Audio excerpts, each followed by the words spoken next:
Parábola do grão de mostarda.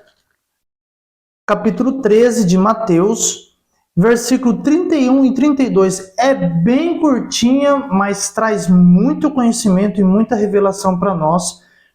E vocês vão ver que, estudando esses dois versículos, vocês não vão nem imaginar o que traz por detrás desses dois versículos. Traz muito conteúdo, muita mensagem. Vocês nunca iriam imaginar que a mensagem do grão de mostarda acerca do reino de Deus seria dessa forma que você vai ouvir e vai aprender. Então, Bíblia aberta aí, já deixa tudo aberto, tudo pronto para vocês anotar, porque vai vir bastante conhecimento para vocês aprender aqui acerca das parábolas do reino, tá? Mateus 13, versículo 31 e 32 apenas. Outra parábola lhes propôs, Jesus falando: o reino dos céus é semelhante ao grão de mostarda, que o homem, pegando ele, semeou no seu campo, o qual é realmente a menor de todas as sementes, mas, crescendo, é maior das plantas, e faz-se uma árvore, olha só, de sorte que vêm as aves do céu e se aninham os seus ramos. Aí o versículo 33 é outra parábola, tá? Então, versículo 31 e 32, anotem aí. O que é uma hortaliça? Primeira coisa, que está falando que o reino dos céus é semelhante a um grão de mostarda, tá? Mas o que é uma hortaliça? Hortaliça vem da ideia de horta. Hortaliça vem da ideia de horta. Então, essa é a tradução da forma correta que você tem que entender. Hortaliça vem da ideia de horta, tá? Então, o reino dos céus, ele é semelhante a um grão de mostarda, que foi plantado no campo. Essa semente cresceu e se tornou uma hortaliça. Plantas menores, hortaliças são plantas menores. Ou seja, alface, couve, repolho, isso é uma hortaliça, tá? Ela se tornou uma hortaliça que de tal modo ela começou a crescer tanto, que se tornou uma grande árvore, ou uma árvore grande. Chegou a um ponto dela crescer tanto que as aves dos céus se instalaram, se aninharam, né, em seus galhos, nos seus ramos, né, ou nas copas. Então, essas parábolas aqui se referem ao reino dos céus, e exatamente essa parábola do grão de mostarda também se refere ao reino dos céus. Mas a parábola aqui que nós lemos, que se refere ao reino também, nós temos que entender que a palavra reino dos céus, que está inclusa aqui essa parábola que nós estamos estudando, esse termo reino dos céus é diferente do reino de Deus. Vocês sabiam disso? Há uma diferença entre reino dos céus e reino de Deus.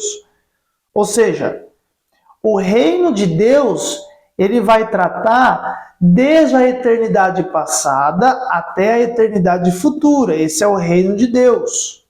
Ou seja, Deus reina sempre. Então, antes da terra existir, já existia o reino de Deus. E após a terra, vai haver o quê? O reino de Deus. E o reino de Deus é o seu governo de eternidade a eternidade. Já o reino dos céus, ele é diferente. O reino dos céus, ele vai corresponder a um período de tempo desde o início da igreja até o final do milênio. Esse é o reino dos céus. Lembrando, a igreja começou com Jesus Cristo, tá? Ele começou ao quê? A implantar, a implantação ou a edificação da sua igreja. Mas quando que o reino dos céus ele termina? Quando que vai terminar? Dos céus, não o reino de Deus. Isso aí não termina. O reino dos céus, ele termina no final do milênio. Quando Cristo entregar o seu governo de volta a Deus, de volta ao Deus Pai. Aí termina o reino dos céus. 1 Coríntios 15, 24 e 25, o que fala? Depois virá o fim, quando tiver entregado o reino de Deus ao Pai, quando houver aniquilado todo o império, toda a potestade e força, porque convém que reine até que haja posto todos os seus inimigos debaixo de seus pés. Então, para que você possa entender o reino dos céus, ele está o quê? Dentro do reino de Deus. Como assim que o reino dos céus está dentro do reino de Deus? Ó, pensa que o reino de Deus, que você possa entender, pensa que o reino de Deus, ele seja o Brasil, tá? Ele seja o Brasil. Por isso que você é o quê? Brasileiro. Entendeu? Então, você está onde? No reino de Deus. A cidade que você mora, exemplo, o nome da sua cidade. Aí, vamos citar São Paulo, vai. São Paulo. Eu moro em São Paulo. Tá. Só que São Paulo é o quê? Brasil. Né? Brasil. Então, São Paulo é um pedaço de terra, né? Essa sua cidade é um pedaço de terra chamada São Paulo, que está dentro do Brasil. Conseguiram entender? Bem simples. Então, o que eu posso dizer? Que quem mora em São Paulo é brasileiro. Entendeu? Mas também posso dizer que essa pessoa, ela é o quê? Paulista. Ela é paulista. Então, eu entendo que São Paulo, então, é o reino dos céus. Porque ela está dentro do reino de Deus. Dentro do Brasil. Conseguiram entender? Então, basicamente é isso. O reino dos céus, ele tem 3 aspectos. Você tem que anotar isso. O reino dos céus, ele tem 3 aspectos. E isso é fundamental para que você possa entender. Ele é uma aparência e semelhança. Uma realidade e manifestação.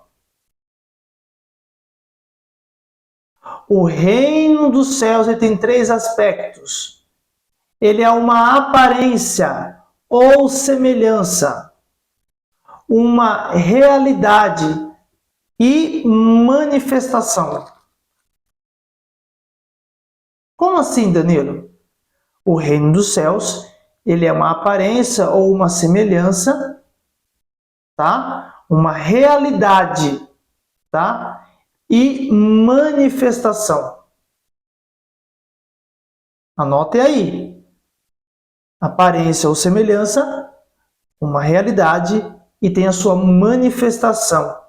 Tem que anotar isso para você entender o que é o reino dos céus. O aspecto da aparência ou semelhança do reino são o que? São as parábolas. O reino dos céus é semelhante ou aparente, ou tem uma aparência de algo. O reino dos céus é semelhante a. Então, esse é o primeiro aspecto. Porque as parábolas, principalmente do livro de Mateus, são parábolas que revelam a aparência do reino. Tá? Esse é o primeiro aspecto. O segundo aspecto, o reino é a realidade. Ou a realidade do reino. E o que é a realidade do reino? É eu e você. A Igreja de Cristo. A Igreja de Cristo é a realidade do reino. É o que vai falar lá em Lucas 17, 20 e 21. Anotem aí. Interrogado pelos fariseus sobre o qual havia de vir o reino de Deus, respondeu-lhe e disse: o reino de Deus não vem com aparência exterior, nem dirão, ei-lo aqui ou ei-lo ali, porque eis que o reino de Deus está entre vós. E o que é o reino? A maioria da igreja nos dias de hoje fica falando o que é reino, porque mistura reino com salvação. Mistura, reino é uma coisa, salvação é outra. O que é o reino? Gente, anota, reino fala de governo. Só que sim, o mundo não está nem aí para Deus. Não está nem aí para Deus, o mundo. Mas Deus está dentro de você. Deus já governa em você. Ou não? Deus já reina. Mesmo se o mundo não está nem aí, mesmo assim Deus ele governa. Deus ele reina. Então você já é uma realidade do reino, porque você é a igreja de Cristo, você é a habitação, você é o templo do Espírito Santo, então você é uma realidade do reino em meio ao mundo. Por quê? Porque sua vida já é governada por Deus. Por isso que Jesus disse que o reino de Deus está dentro de vós. Por isso que podemos dizer que a realidade do reino é a igreja. A igreja é a realidade do reino hoje. Só que haverá o que também? A manifestação do reino, que é o nosso terceiro aspecto do que se refere o reino dos céus. Ou seja, a manifestação do reino é quando Cristo, é quando o nosso Senhor voltar para a terra. Quando ele voltar à terra. Para o quê? Para governar a terra. E ele vai o quê? Ele vai vir, ele vai estabelecer o seu reino, o seu governo em Israel. A partir da cidade de Jerusalém, especificamente falando. Tá? E mais preciso ainda, no templo. Ele vai governar toda essa terra por um período de 1000 anos, que é chamado de milênio, ou governo de Cristo. Gente, e esse período de 1000 anos é a manifestação visível do reino de Deus. Ó, ele foi uma aparência, uma realidade, e em breve, ele vai ter uma outra transformação. Só que agora, gloriosa, é a manifestação com a volta de Cristo. Então agora vocês conseguiram compreender melhor. Olha só como que dois versículos aqui, está te trazendo um ensinamento profundo. Eu falei no início da aula. Vocês não queriam imaginar tudo isso daqui. Então nós sabemos agora os 3 aspectos do reino de Deus. Nós vamos entender as parábolas, ou a aparência do reino, em Mateus capítulo 13, né? Mas por que Jesus está falando, então, por parábolas? Por que Jesus fala por parábolas, Danilo? E eu posso falar para vocês aqui que existem muitos motivos. Mas o motivo principal por que Jesus fala por parábolas é para que se cumprisse uma profecia já escrita. Escute, Jesus, quando ele esteve na terra, ele não fez o que achava melhor. Jesus não viveu na terra e fez o que acreditava que era o certo. Ele não viveu o que achava melhor ser feito. Jesus, quando veio à terra, ele viveu de acordo segundo a vontade de Deus, já que estava escrita na palavra. Então, Jesus precisava cumprir todas as profecias que estavam escritas acerca dele. E existe uma profecia escrita no Antigo Testamento que dizia que Jesus ele falaria por parábolas. Anotem aí, Isaías 6, 9 e 10. Isaías 6, 9 e 10. Vou pegar aqui. Isaías 6, 9 e 10. Disse, pois, ele: vai e dize a este povo: ouves de fato e não entendeis, e vedes em verdade, não percebeis. Engorda o coração deste povo, e endureça-lhes os ouvidos, e fecha-lhe os olhos, para que ele não veja com os olhos, e ouça com os ouvidos, e entenda com o coração, e se converta e seja sarado. Salmos 69, 8. Salmos 69, 8. Olha o que diz. Tornei-me como um estranho para os meus irmãos, e um desconhecido para os filhos de minha mãe. Olha o Salmo 78, 2.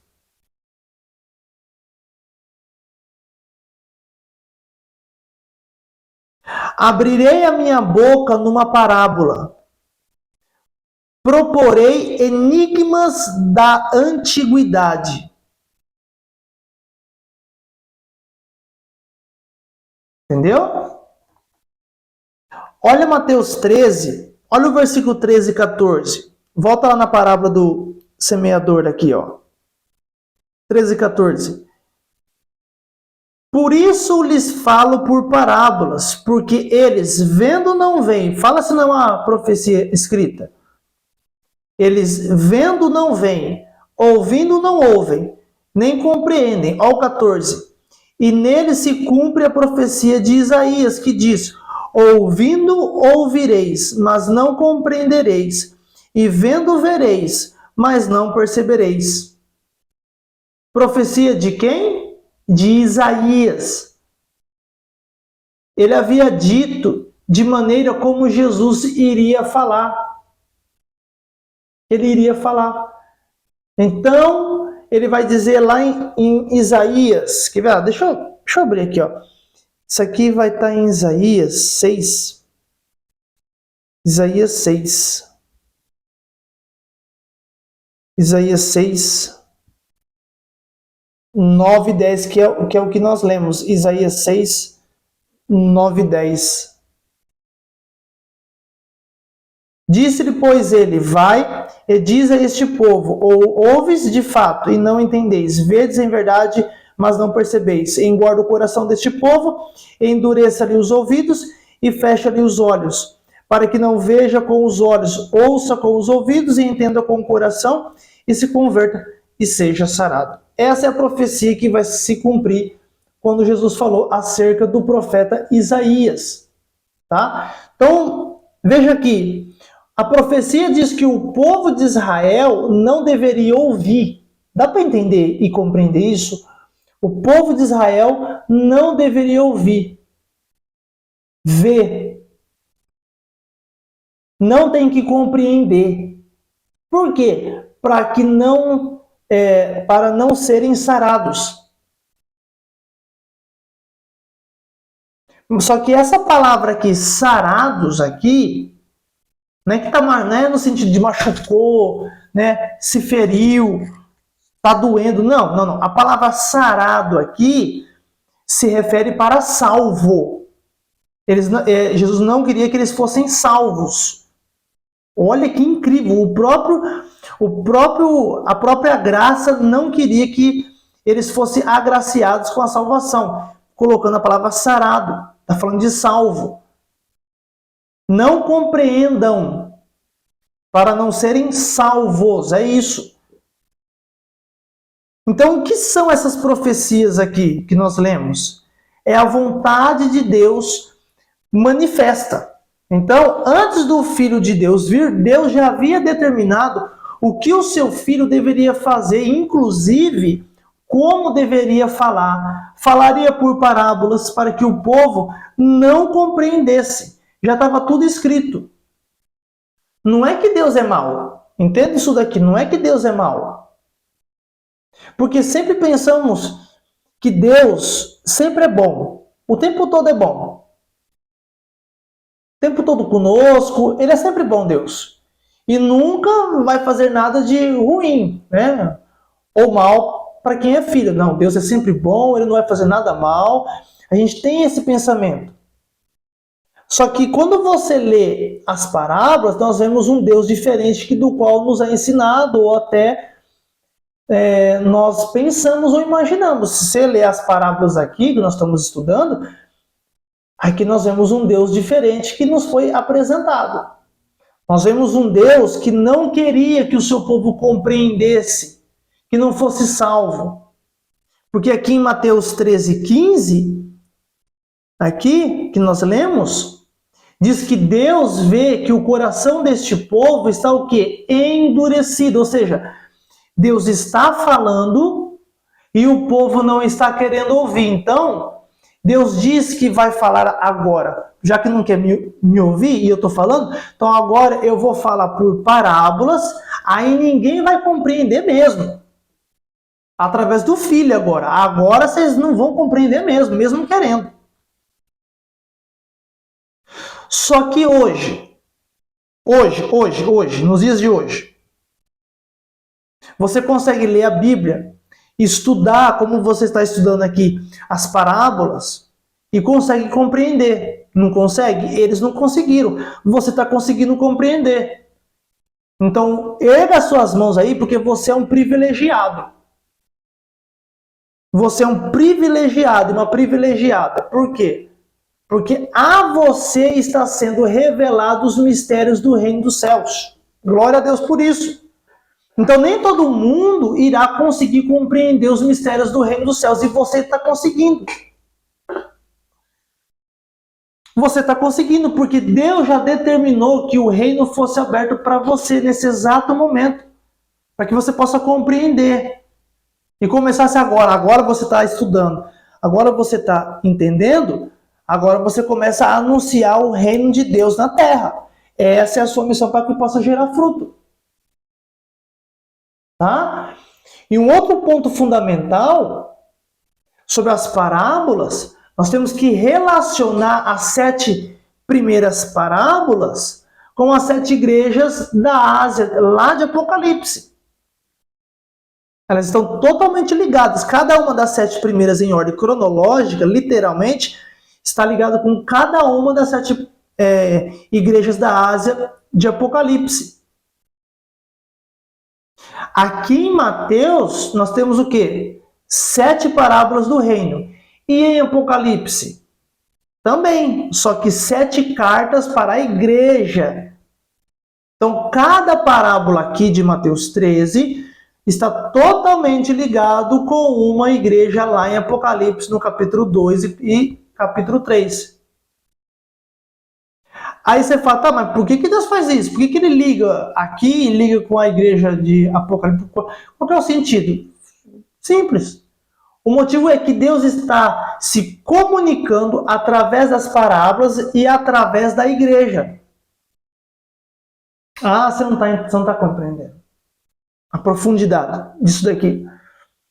O motivo de Deus ligar as 7 primeiras parábolas com as 7 igrejas de Apocalipse é que Deus quer nos comunicar através das parábolas e através da igreja. A terceira parábola aqui sobre o grão de mostarda, que nós lemos aqui, o versículo 31 e 32, Está ligado com o quê? Se é a terceira parábola, está ligado com a terceira igreja de Apocalipse. Qual que é a terceira igreja? A de Pérgamo. Então, nós vamos ter que agora compreender e ligar essas parábolas com as cartas de Apocalipse, para que você possa entender profundamente. Tá? Nós temos que ligar essa parábola aqui com a igreja de Pérgamo, você vai ver que vai ter sentido. Poxa, Dani, mas eu nem sei como que é a igreja de Pérgamo, eu nem estudei. Vai no curso do Apocalipse verso por verso, tem um estudo profundo especificamente sobre cada uma das 7 igrejas. Aí você vai compreender melhor. Você viu que a escola do princípio aqui, vocês viram que você estudando as parábolas, está ligado com o curso da salvação, está ligado com o Apocalipse, porque tudo é um só. Tudo é um só. Você vai ter que compreender tudo isso daí, para que você possa agora ampliar sua mente acerca do reino. É muita coisa, a gente tem que estudar. Tá? Então, deixa eu falar aqui. Anteriormente, vocês lembram? Nós falamos sobre a parábola da semente do trigo, lá atrás, lembra? E agora nós estamos falando sobre a semente da mostarda, o grão da mostarda. Tá, Danilo, mas o que isso vai significar? Tanto a semente do trigo quanto a da mostarda, sendo processadas, serve para o quê? Para alimento. E por curiosidade, aqui, eu estudei, fiz toda uma apostila aqui, fiz um estudo aqui, e também sobre essa mostarda aqui. A semente da mostarda, a folha dela, os ramos, a raiz da mostarda, ela mesma serve, acredite, para comer inteira. Ela pode se comer inteira. Todas as partes da planta pode comer. E, inclusive, ela é medicinal e contra muitas doenças, tá? Então, quando Jesus disse que o reino de Deus é semelhante ao trigo, é semelhante ao homem que semeou a mostarda, isso significa que o reino de Deus foi feito para alimentar, para sustentar, para satisfazer os homens e também a Deus. Quando no Antigo Testamento os sacerdotes mandavam o povo de Israel trazer ofertas a Deus, porque existem vários tipos de oferta. Olha eu falando sobre dízimos e oferta aí, tem uma aula aí também. Quando Deus mandava o povo trazer as ofertas, e são vários tipos de oferta que eram trazidas, entre elas, lembra que eu fiz uma aula específica falando sobre as ofertas das massas, ou a oferta das massas, das primícias, lembra? Tem a crua e tem aquela que é misturada com fermento e mel. Eu deixei uma aula aí. Tem a oferta das massas, que é a das primícias, onde era necessário fazer uma massa e levar para Deus. Quem estudou, lembra. Isso já nos aponta para aquilo que é o reino de Deus nos dias de hoje. Vai apontar para isso.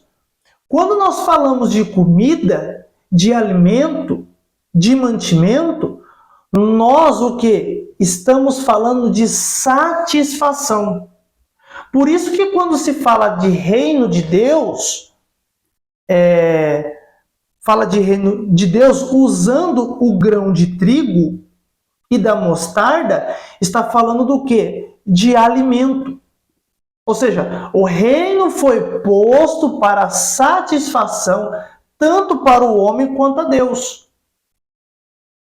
E uma vez que o reino, o governo de Deus, ele é implantado na terra, isso também o que? Satisfaz a Deus. É verdade? É verdade. Porque o plano de Deus sempre foi governar a terra. Sempre foi querer governar a terra. Desde o começo da criação. Lembra Gênesis 1:26? Quem estudou Gênesis aí sabe literalmente o que eu estou dizendo. Também tem aula de Gênesis. Tem conteúdo para vocês se aprofundar e estudar aí. Gênesis 1, 26, o que fala? Façamos o homem a nossa imagem conforme a nossa semelhança. E domine. E governe. Está falando de domínio, de governo. Pronto. Façamos, está no plural. Ele vai estar dentro do homem para governar a terra. Esse é o propósito de Deus. Segundo Jesus, o grão de mostarda, o grão de mostarda, ele é o quê? É a menor semente. Mas se você for pesquisar nos dias de hoje, com certeza existem sementes menores que a semente da mostarda. Existe. Só que na época de Jesus aqui, quando ele estava na terra, na sua época, naquela época, a mostarda era a menor semente. Por isso que ele exemplificou a semente do grão de mostarda, que era a menor semente. Entendeu?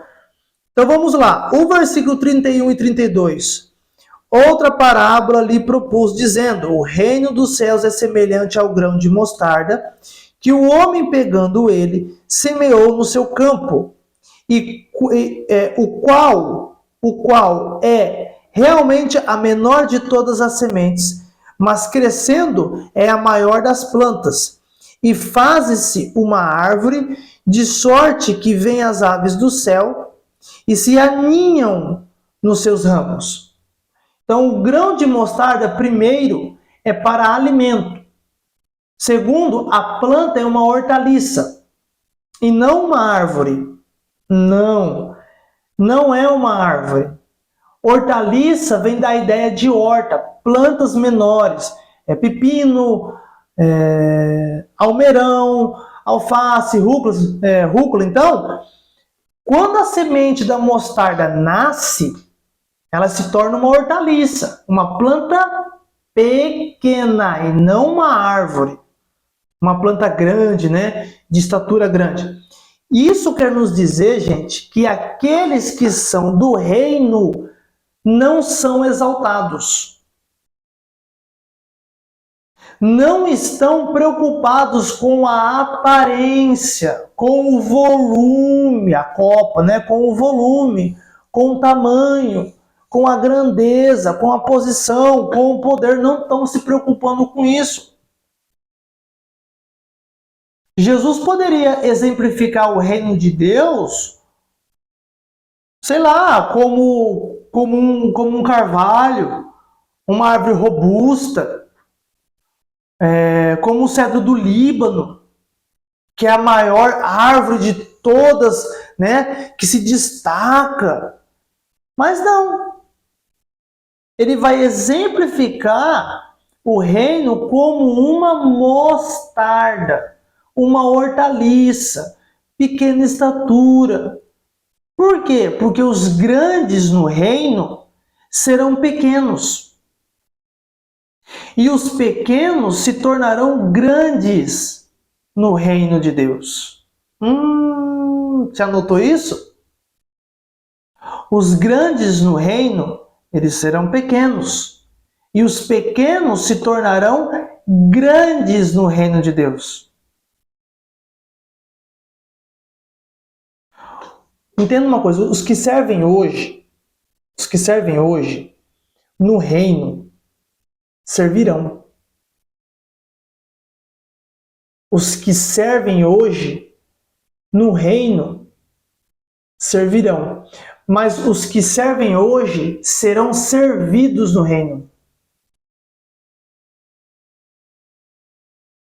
O exaltado será abatido, mas o abatido será exaltado. A planta é pequena. Por quê? Porque os que irão reinar são que enxergados hoje como pequenos, como insignificantes, em meio a uma floresta gigante de árvores frondosas. Mas quando vier o reino quando chegar, quando vir o reino, se manifestará o verdadeiro significado que essas pessoas pequeninas têm.